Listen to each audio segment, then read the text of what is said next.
Ahora sí. ¿Qué tal, amigos de Logic? Buenas tardes. Gracias por estar aquí. Iniciamos sesión de LegalTech, la tercera que hemos tenido en ese sentido. Nos encanta en Logic, nos encanta el tema de tecnología, nos encanta el tema de la innovación y justamente el combinar la parte del derecho con el tema de innovación nos fascina, la tecnología. Y este día toca el turno a BaseNet. BaseNet es una empresa de origen holandesa, Benjamín, no me equivoco. No te Este, equivocas. y Efectivamente.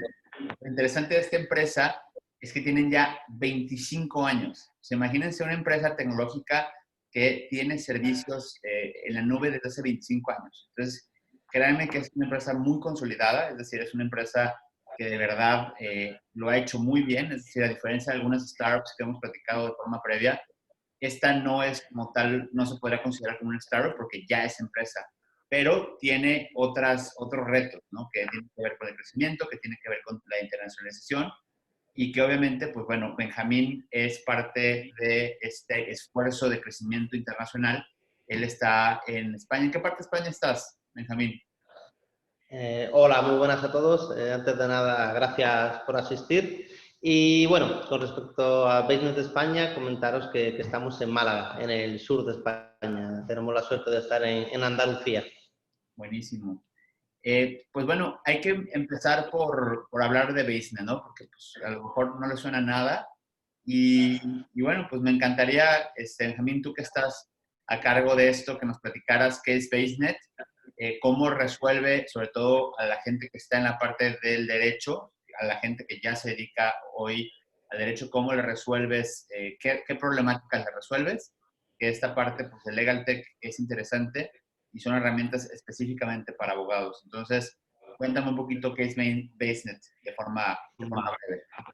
Vale, pues como bien has comentado en la entrada, BaseNet es una empresa de origen holandés que nace en Ámsterdam hace más de 25 años y que como peculiaridad, para la época sobre todo, nace directamente en la nube. Jamás ha tenido software instalable, jamás ha tenido un ejecutable, nació de origen en la nube. Bueno, nació con una única vocación, hacer una aplicación de gestión integral de despachos, hacer una aplicación en la nube en la que los despachos de abogados pudieran hacer todo lo necesario en su día a día. Pues bueno, es una mezcla entre ERP, CRM, bueno, gestión de relaciones, gestión de expedientes, presentación oficial de documentos, edición de documentos en la nube, bueno, un poco de todo, gestión de correo electrónico, al final el día a día del correo, perdón, del despacho. Incluso, bueno, tenemos módulo de llamadas IP, tenemos al final una empresa que pretende ofrecer a los despachos de abogados todas las herramientas que vayan necesitando en el día a día. Vamos creciendo continuamente, somos líderes en el mercado holandés, tenemos esa suerte y desde hace 6 años más o menos estamos en proceso de expansión. Empezamos con España, Bélgica y Reino Unido. En España, además de proceso de expansión de ventas, también tenemos una parte del centro de desarrollo de software. O sea, desde aquí también desarrollamos el software. Y bueno, ahora mismo además, en concreto, nos encontramos en pleno proceso de alianzas, de expansión a países LATAM. Entonces, bueno, la verdad es que esta charla me va a resultar seguro a mí más interesante que a vosotros. Muchas gracias, Benjamín. Benjamín, ¿qué es un RP? ¿Qué es un CRM para quienes no tienen como estos conceptos tan aterrizados? ¿Qué son esas cosas? Vale, al final, ERP, CRM, como comentábamos antes un poco, el foco también de SAP, al final se trata de buscar herramientas que te ayuden a la relación del día a día con tus clientes, a herramientas que te ayuden a identificar las necesidades de tus clientes y al fin y al cabo de tus stakeholders, de tus proveedores, de tus compañeros y competidores de mercado, ver un poco las necesidades de cada uno, que te ayude a identificarlas y, por supuesto, te ayude a solucionarlas. También ver, por supuesto, la parte de costes, qué te aporta a la empresa, qué te está costando tanto en tiempo y esfuerzo como en coste monetario más de la cuenta y es prescindible. Al final, un poco eso, tener esa gestión, esa visión.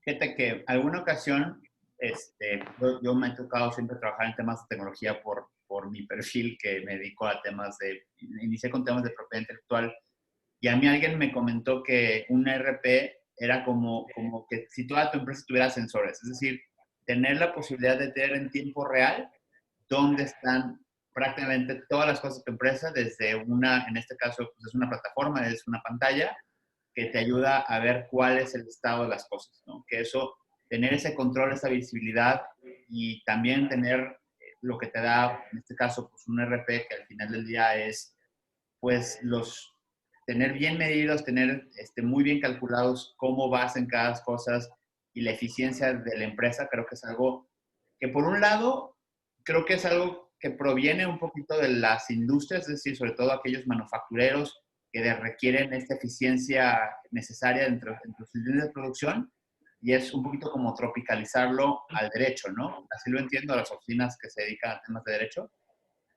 Totalmente, totalmente. Lo has definido perfectamente.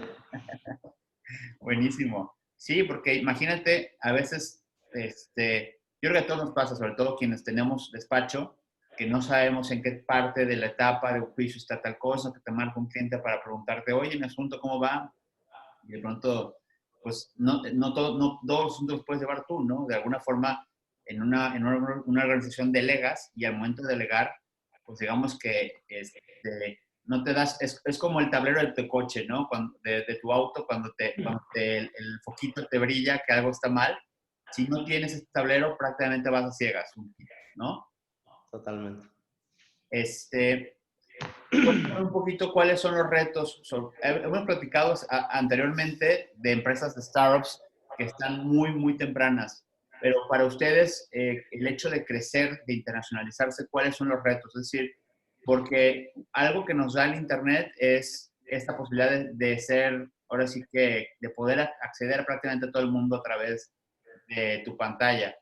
Pero la realidad es que también para hacerlo, es decir, para llegar a la gente, para hacer este customer acquisition, tienes que empujar, tienes que hacerte presente. ¿Cómo lo hacen? ¿Qué retos tienen para poder crecer de forma internacional una empresa, en este caso una empresa que ya está consolidada, que ya está en vías de crecimiento, pero que aún así eso no lo hace? Es decir, el que seas un proyecto validado no necesariamente quiere decir que por eso te van a comprar, ¿no? O sea, creo que la parte No, comercial es no. súper importante. Por supuesto, además, bueno, cierto que no somos una startup, o por lo menos no una startup al uso, pero para mí, cada país al que vamos, al final tenemos exactamente las mismas problemáticas, los mismos retos, las mismas ambiciones que cualquier otra startup. Por suerte nos libramos de la parte de necesidad de financiación. Es cierto que, bueno, que de cómo dependemos de la matriz, pues no necesitamos financiación externa como casi todas las startups, pero al fin y al cabo las problemáticas y los retos son los mismos. Dependen muchísimo del mercado. Por ejemplo, nosotros lo estamos enfocando dividiendo el mercado, digamos, lo cercano, el mercado europeo, y el mercado sobre todo de países LATAM, ¿vale? Porque, bueno, hemos hecho alguna incursión en Estados Unidos, pero no es nuestro objetivo, no es nuestro target a corto plazo. Entonces, en el mercado europeo, pues hemos apostado directamente por abrir sedes y por crear equipos de ventas, ¿vale? Tenemos sede en UK, tenemos sede en Bélgica y tenemos sede en España. Entonces, desde aquí apostamos por una venta directa, por estar cerca de los consumidores. Además, no sé si sabéis que bueno, aquí en España supongo que un poco como allá, al final el cliente sigue necesitando, sigue queriendo esa parte personal, esa parte de cercanía bueno, que solo se le puede dar desde su propio país, ¿vale? Sin embargo, en los países latinos estamos enfocándolo mediante acuerdos, mediante alianzas con empresas ya establecidas en el país.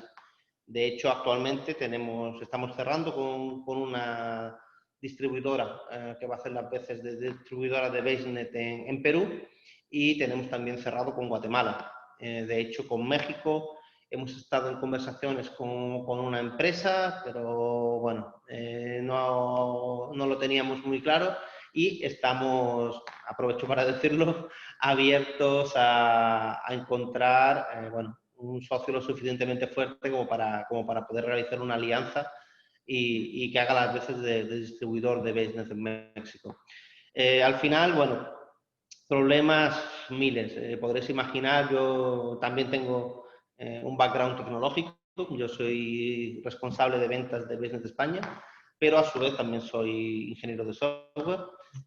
Bueno, tengo eso, me he dedicado muchísimos años al desarrollo de software y para mí el principal reto ha sido la adaptación del programa a las diferentes idiosincrasias de cada país, a las diferentes formas de trabajo de cada país.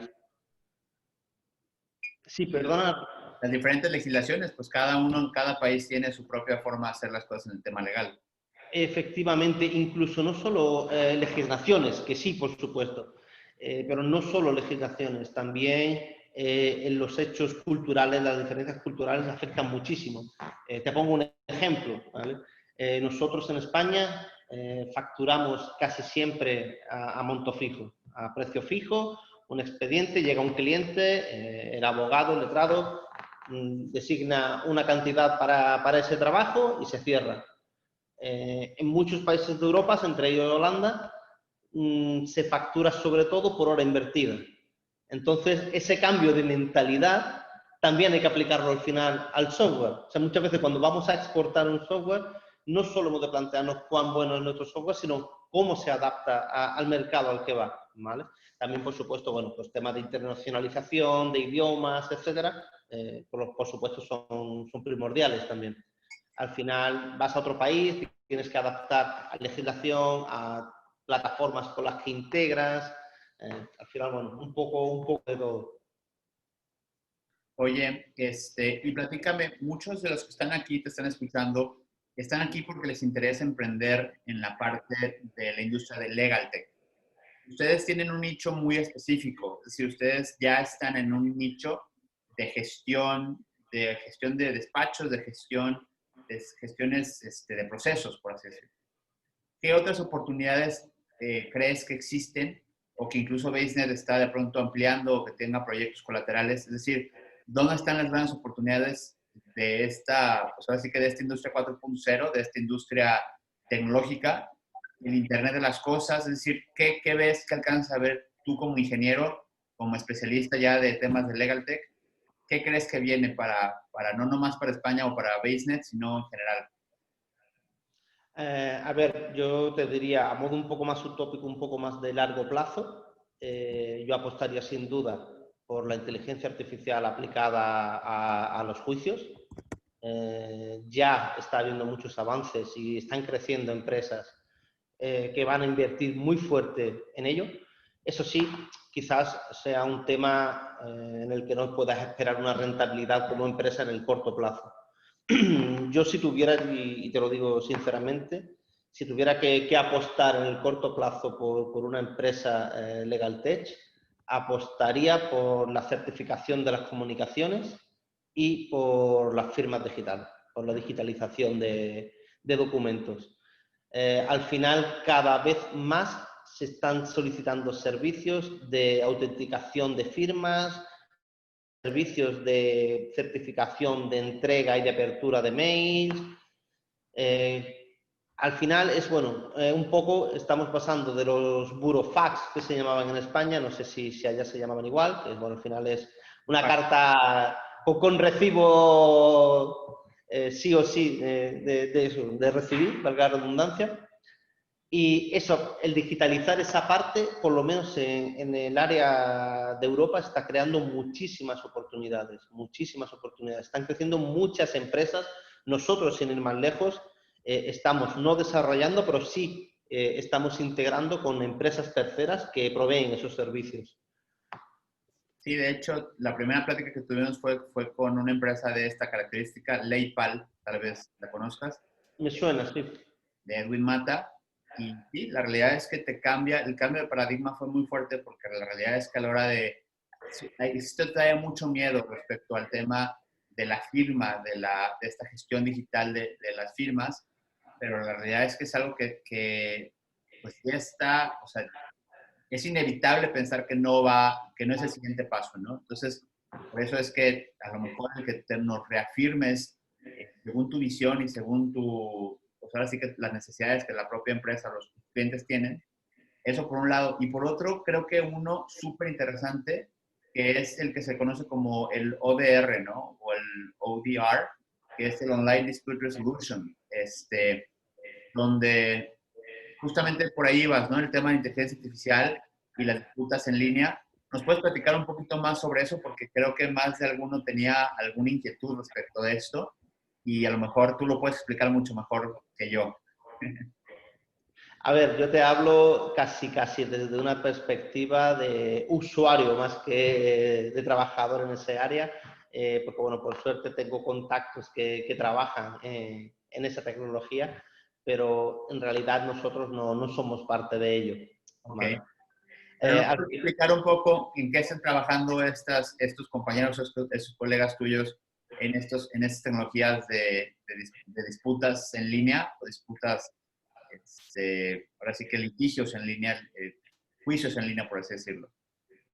Al final, a ver, esto depende muchísimo, por supuesto, de los gobiernos y de cómo de permisivos son con respecto a este tema los diferentes juzgados, ¿vale? Aquí en España, por ejemplo, casi no se está haciendo, ¿vale? Casi no se está permitiendo.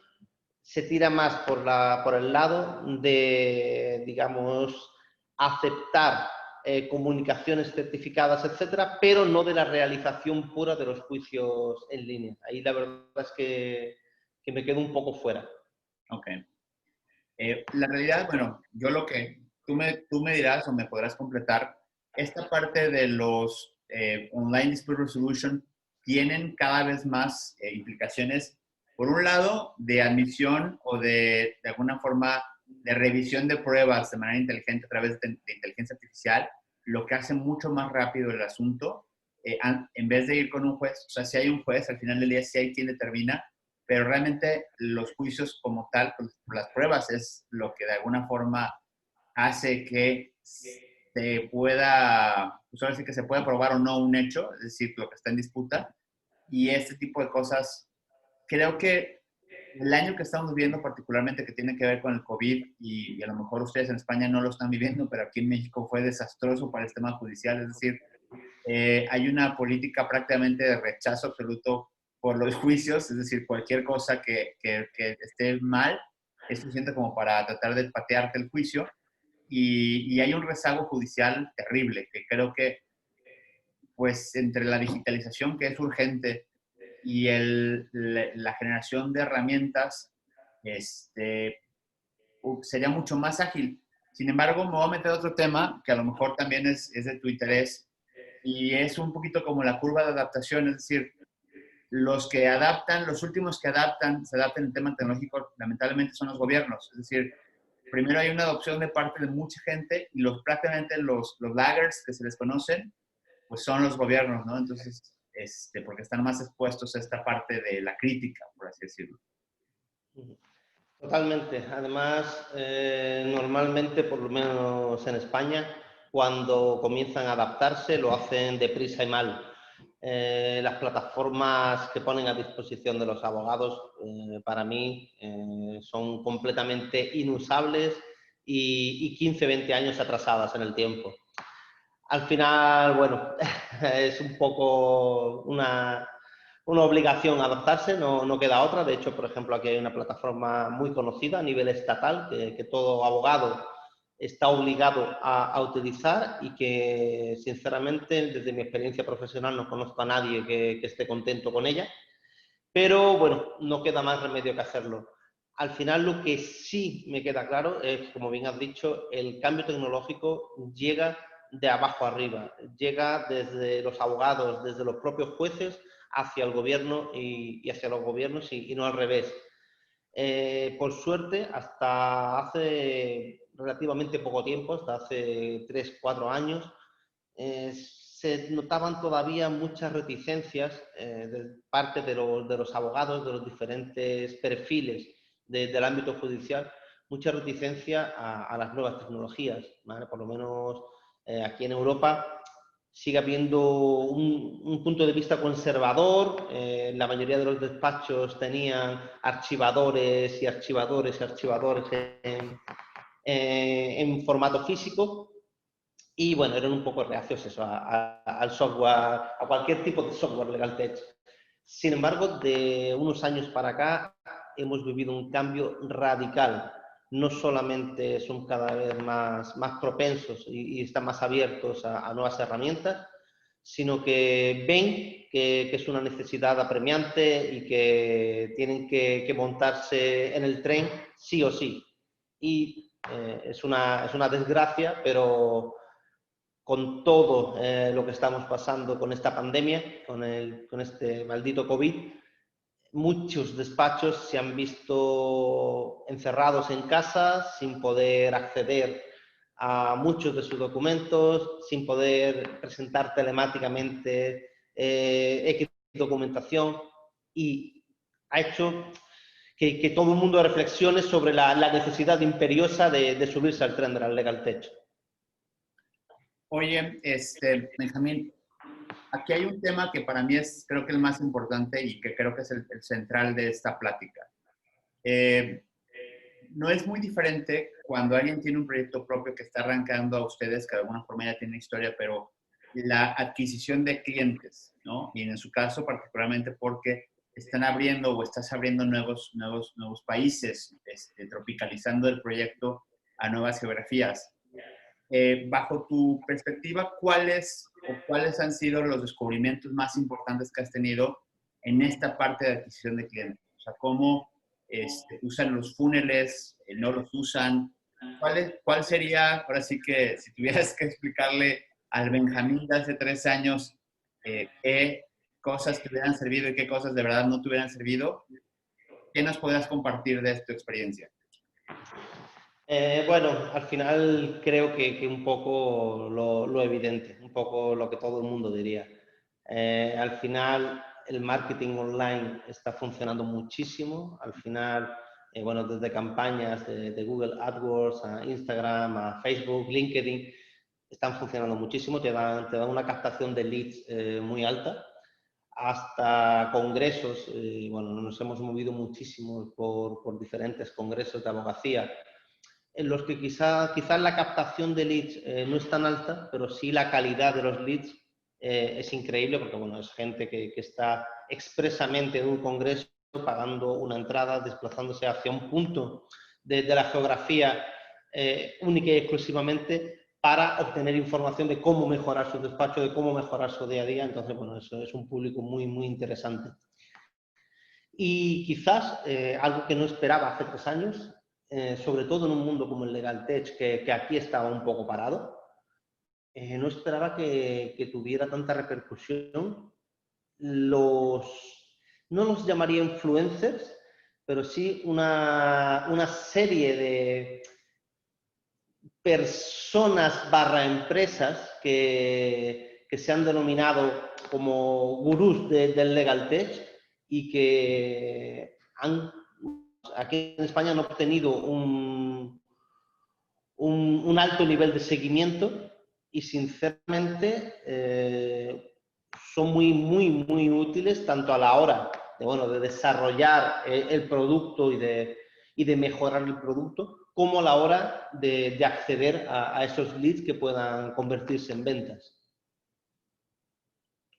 Entonces, digamos que el tema del marketing digital, sí o sí, a ver, la verdad es que se los digo yo un poquito porque yo también paso por esto.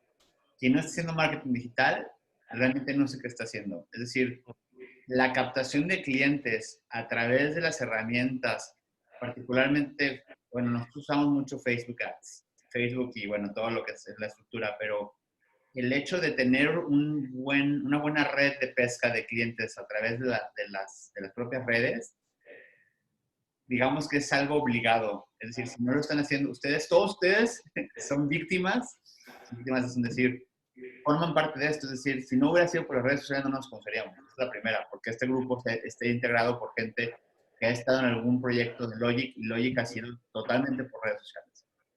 Número 2, importantísimo, el tema de los influencers o de estos, como mencionabas, esos gurús, de pronto no nos damos cuenta del impacto que tienen en muchas vidas quienes siguen y prácticamente lo que ellos dicen es ley, ¿no? Y eso es de alguna forma algo que a mí me impresionaba mucho que una amiga tiene una marca de marroquinería, de productos de piel, y ella estaba medio reticente a contratar a un influencer y le cobró algo así como $1,000. Pues bueno, en un día hizo, creo que dobló, bueno, no dobló, cuadruplicó la inversión.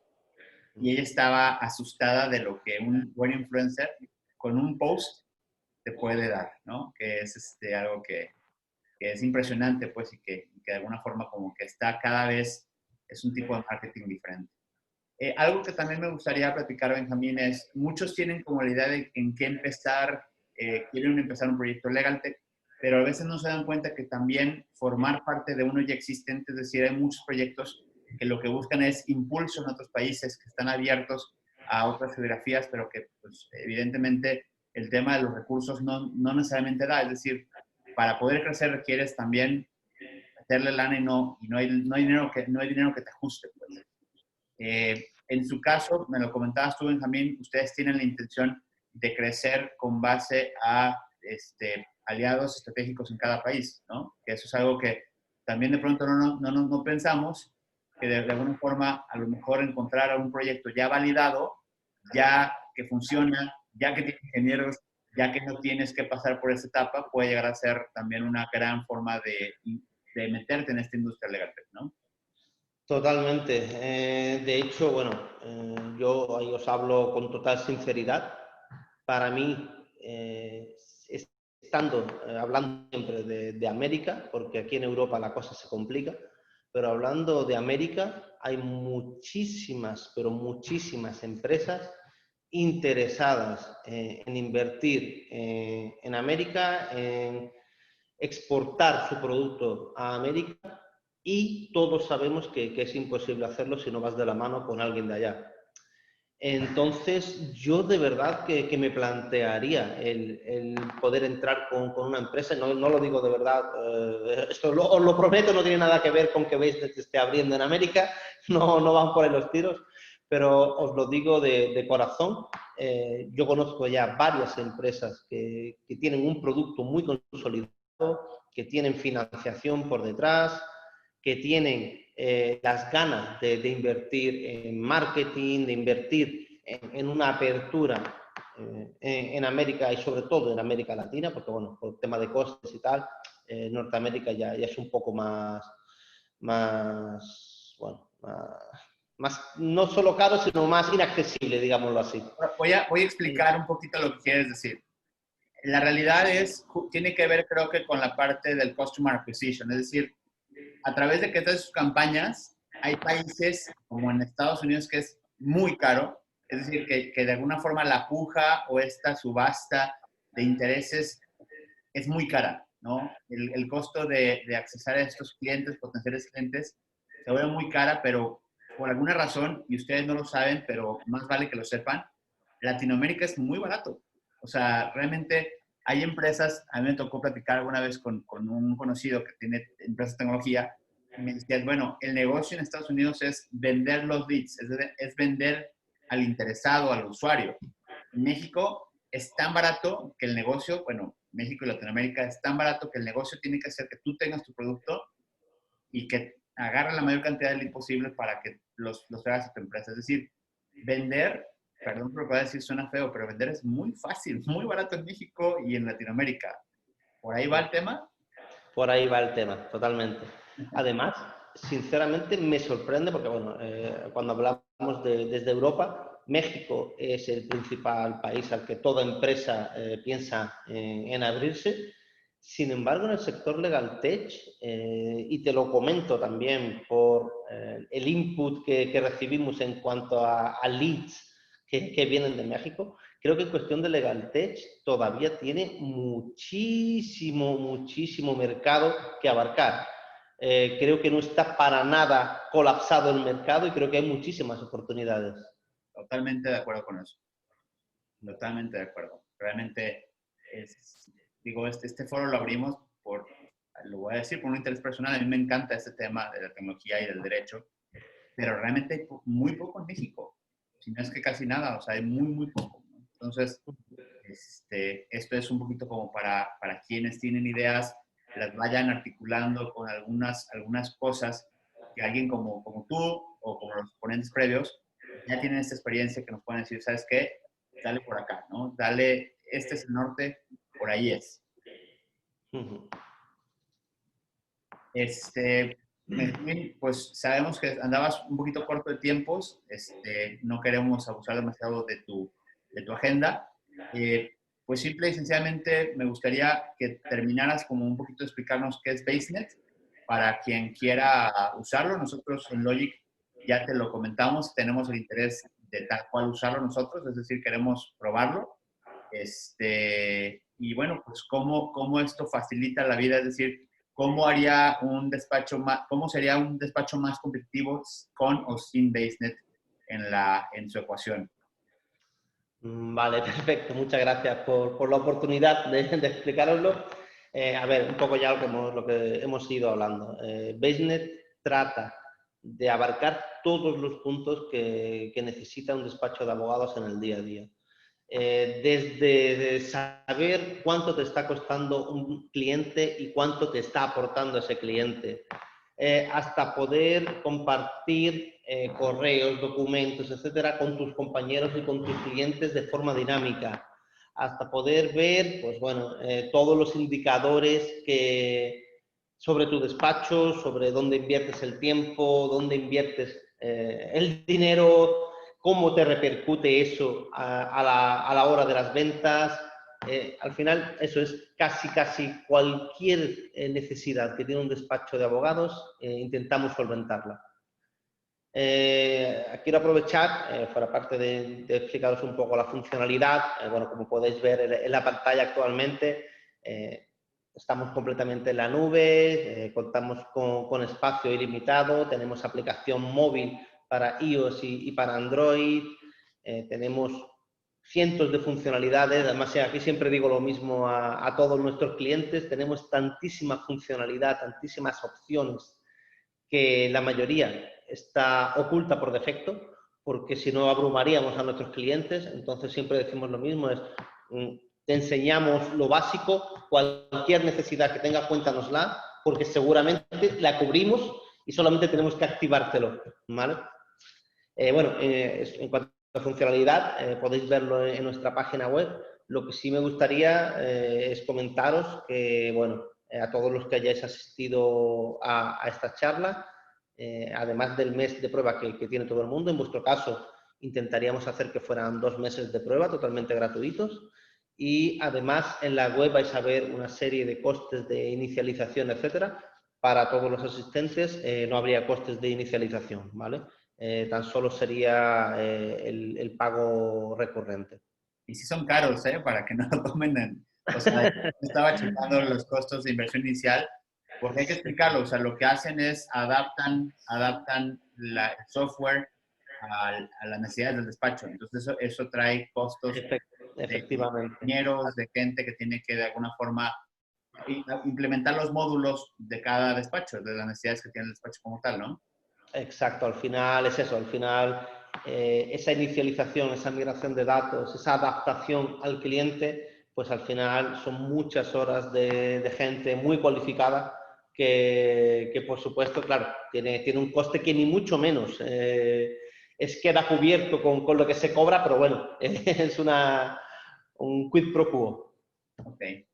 ¿Alguien tiene alguna pregunta? ¿Alguien le gustaría preguntarle a Benjamín algo que tenga que ver, ya sea con BaseNet, con su experiencia, él como ingeniero, porque él es software engineer, es decir, él realmente es un experto del desarrollo de software, y a lo mejor más de alguno de ustedes que tenga un proyecto, ya sea o no de LegalTech, pero a lo mejor pues aprovechar que tienen a alguien que conoce muy bien esta área, pues puede ser que a lo mejor les brinde algunos tips interesantes.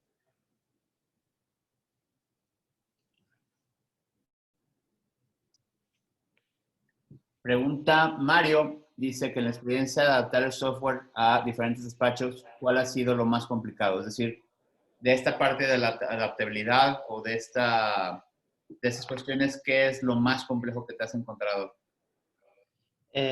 Técnicamente hablando, sin duda, el no haber nacido como un proyecto internacional. Y me explico. Al final, cuando en origen solamente piensas en tu mercado, no piensas en otros tipos de moneda, no piensas en otros idiomas, no piensas en módulos adaptables según el país, y cambiar esa filosofía, ya no solo en la forma de trabajar de la empresa, sino cambiar esa filosofía en un software que ya ha sido desarrollado, es muy costoso. En el caso de BaseNet, por ejemplo, nació en holandés y no nació siendo multidioma. Ese paso a convertirlo en un software multidioma ha sido muy costoso. Por suerte, hace ya varios años que terminó con éxito, pero sin duda ha sido muy costoso. O sea, que desarrollar en inglés sería algo ideal, por lo menos para arrancar. Sí, a ver, yo lo que pediría es que, o lo que recomendaría es que cualquier empresa que vaya a desarrollar un software, ahora mismo, piense que el día de mañana puede estar en otro país, con otra legislación, con otro idioma, con otro tipo de moneda, con otras costumbres, y desarrolle de partida el software pensando así. Y, o sea, adecuando, o sea, más bien la pregunta sería, cuando el despacho, es decir, cuando una oficina, un despacho de abogados ya tiene el interés de trabajar con BaseNet, ¿qué ha sido lo más difícil de adaptar entre BaseNet y el despacho como tal? Ah, vale, perdón, había entendido la pregunta. Adaptación del software, discúlpame. Vale. Vale, al final, bueno, pues siempre las migraciones de datos son complejas, las formas de trabajo es muy complejo de adaptar. Al final vienen clientes que están, aun siendo clientes muy grandes, están acostumbrados a trabajar de una forma, a utilizar las famosas carpetas. El término carpetas aquí va de boca en boca. Yo quiero mi carpeta con mis documentos, con mis... Y claro, el cambiar esa filosofía de trabajo a una nueva plataforma en la que no existen carpetas, el término carpeta desaparece, sino que tú tienes un cliente, un expediente, tipos de documentos asociados, tienes ese cambio de filosofía es normalmente lo que más cuesta. Oye, y pregunta de Fren, entiendo que bueno, dice que si el software, es decir, BaseNet, ofrece algunas soluciones para que el cliente final, es decir, el customer, el último, tenga visibilidad entre el despacho y lo que está haciendo pues el cliente a través de BaseNet. Sí, efectivamente, tenemos lo que nosotros llamamos un portal de clientes, mediante el cual nuestros clientes, valga la redundancia, por diferenciar voy a llamar los abogados, que no solamente son abogados, que tenemos muchos clientes que son asesores financieros, muchos clientes que son asesores inmobiliarios, o sea, no solamente tenemos abogados, pero bueno, lo llamamos así. Pues tenemos un módulo mediante el cual los abogados pueden decidir qué documentos, qué tareas, qué expedientes, qué parte del calendario, qué actuaciones, todo pueden decidir qué comparten con el cliente final y qué no. Lo que ellos decidan que comparten, el cliente final tiene un acceso a una web, que es el portal cliente, donde van a poder ver toda esa documentación. Además, estos clientes finales van a tener la opción de subir también documentos. Estos documentos que suben para entregárselos al abogado pasan a un estado de cuarentena y cuando el abogado los acepta pasan a incorporarse directamente en BaseNet a su expediente. Ok, perfecto. Entonces, digamos que hay ¿cómo decirlo? O sea, a través de un link tú le puedes mandar a tu cliente su expediente o partes del expediente que quieres que tenga acceso, por así decirlo. Sí, de hecho, vamos, te hablo literalmente, tú le proporcionas a tu cliente un usuario y contraseña que tú mismo puedes generar dentro de BaseNet y con ese usuario y contraseña tu cliente puede acceder a una plataforma en la que puede ver todos los datos del expediente que tú hayas compartido con él. Bueno, buenísimo. Pues Benjamín, no sé si hay otra pregunta por ahí. Alguien, si quiere abrir su micrófono, preguntar algo, y si no, nada más recordarles que BaseNet es una empresa en crecimiento, que parte de su oferta de valor es buscar socios en Latinoamérica, específicamente en México, que aún no tienen. Entonces, si a alguien le interesa ver si puede hacer negocio con ellos, de antemano tienen a la persona indicada con ustedes. Igual pásame tu contacto para que ellos te puedan contactar si así tienen un interés. Y la otra, bueno, pues lo que ya les comentó Benjamín, que es un doble regalo en el sentido de que si tienen interés de conocer un poquito más la plataforma, pues son 2 meses y aparte sin costos iniciales, que es buenísimo. Entonces, yo te lo tomo, es decir, Logic lo va a usar, a ver qué tal nos va y bueno, ya lo platicaremos después. Genial. Bueno, muchísimas gracias por la oportunidad de contaros un poco mi experiencia y contaros un poco lo que es BaseNet. Por supuesto, tenéis mi LinkedIn, e incluso benjamin@basenet.com es mi email, es muy sencillo. Estoy abierto a cualquier cosa que necesitéis, cualquier pregunta, cualquier duda, cualquier sugerencia. Estaré encantado de responderla. Bueno, pues muchísimas gracias a todos por estar aquí. Es un esfuerzo que hacemos con la intención de abrir un poquito la cabeza, abrir un poquito el mundo, entender que vivimos en una era completamente diferente y que el que se tarde más en llegar, pues así que lo va a lamentar en el tema de no tener los ojos en donde debería de hacerlo. Y bueno, de alguna forma, a veces es complicado si no hay alguien que te cuente cómo se ve estando al otro lado. Y creo que te agradecemos mucho, Benjamín, por compartirnos esta experiencia. Creo que temas interesantes es, número uno, la oportunidad de negocio y de mercado que hay en México, que está muy inexplorado, y eso yo lo coincido y comparto con Benjamín. Y por otro lado, lo barato que es hoy, es decir, hoy 2020, adquirir clientes en México, que eso no va a durar para siempre. Es decir, es un lago que se va a secar eventualmente y que ser realmente los que tengan este market share o que tengan esta base de mercado serán los que se queden y los demás, pues cada vez habrá otras tecnologías, habrá otras opciones de hacer marketing digital, pero no dejen de aprovechar la oportunidad que el momento actual les brinda como proyectos o inclusive con sus propios proyectos personales, no necesariamente para un tema de legal tech, sino de lo que sea que ofrezcan o vendan. Así que no dejen de cultivarse en ese aspecto porque en el momento que se dan cuenta de esto, el juego cambia. Muchísimas gracias, Benjamín. Muchísimas gracias a ti y a todos vosotros. Saludos. Un Bye. placer. Chao.